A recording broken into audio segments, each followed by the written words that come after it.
अध्यक्ष महोदय, 293च्या प्रस्तावावर मी चर्चेसाठी आपण हा प्रस्ताव सुरू होण्यापूर्वी एक गोष्ट, एक खरं म्हणजे महत्त्वाचा विषय तो पहिल्यांदा माननीय मंत्री महोदय तुपल्या कानावर टाकू इच्छितो. अत्यंत संवेदनशील आहे. मला आत्ता एक मेल आला ऑस्ट्रेलियावरून. मृणाल जाधव हा विद्यार्थ्यांचा हा मेल आहे. मी तुमच्याकडे सर्व माहिती त्या युनिव्हर्सिटीची पाठवतो.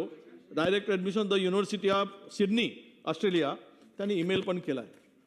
हा मुलगा 2025 मध्ये महाराष्ट्र शासनाच्या अल्पसंख्याक विभागाकडून हा मृणाल जाधव नावाचा मुलगा शिष्यवृत्ती मंजूर झाली आणि तो त्या युनिव्हर्सिटीमध्ये सिडनीला सेमिस्टरमध्ये शिक्षण घेत आहे, 3ऱ्या सेमिस्टरमध्ये.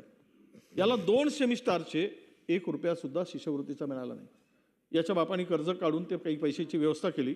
हा 3रा सेमिस्टरसाठी फी आणि लिव्हिंग अलाउन्स अद्याप त्याला 3ऱ्याचा पण मिळाला आहे. मी आपल्याला विनंती करतो, या पोरांनी आत्महत्या करायचा प्रयत्न केला. 3ऱ्या सेमिस्टर तो तिकडे काउन्सिलेटमध्ये काउन्सिलेट जनरलमध्ये जाऊन सुद्धा आला. त्याच्याकडे जाऊन त्यांनी माहिती, त्याच्या सगळी मानसिक परिस्थिती ढासळल्यामुळे तो MRI करायसाठी गेला. त्याच्या डोक्यामध्ये फरक आल्यामुळे, आणि तो MRI करायसाठी त्याला तिथे सुद्धा पैसे नव्हते, त्यामुळे त्याचा MRI सुद्धा जाऊ.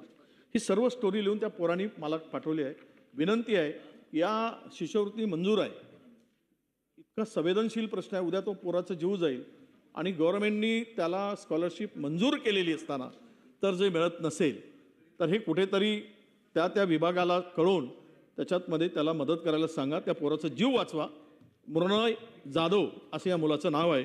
म्हणून मी या प्रस्तावावर चर्चा सुरू करण्यापूर्वी अध्यक्ष महोदय मी सभागृहाचं लक्ष वेधलं आहे.